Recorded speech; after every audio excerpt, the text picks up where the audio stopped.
It's a small thing, but it's one thing that everybody talks about that you don't think about unless you are wearing a wig. Right, but right. wind. So, and a lot of the women we talk to are in Chicago, and so a lot of the women will say, you know, like, especially when you've worn your wig for a year, moving on to 2 years, like it starts to loosen a little bit depending on what kind of cap you have. But and then the wind comes and you're just like, oh God, like, and so you have to think about that thing before you even go outside. Yeah. And then one of our subjects, Jamie, she has androgenetic alopecia, which is basically genetic, like male pattern baldness, but in a woman. Oh, And so she has some hair and doesn't have hair places, or it's like really thin.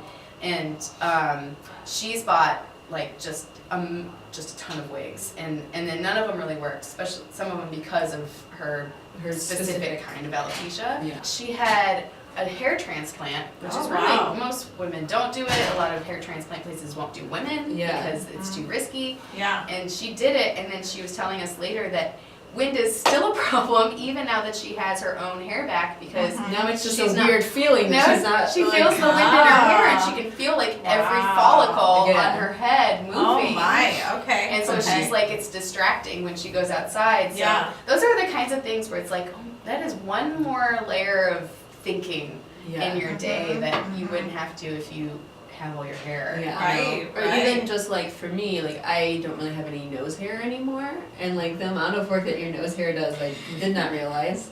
And so I'll be like biking, because I like commute by bike most places. Yeah. And so I'll be biking, and like especially in cold weather, like you just like kind of start. Yeah. Oh wow. And it just like starts. I can't. It doesn't hold itself in at all. And so I just like okay. have to have a million tissues with me at all times. It just like pours out. Oh, Which is gross. Sorry, but no, that's interesting. I wouldn't have the thought of that. functionality of like eyebrows. yeah. And like those kind of things that, And when you don't have and them. eyelashes, when they're gone, you're like, oh, that was not just for looks. I mean, Yeah. it does help, Right. you know, to express emotion, but also sweat.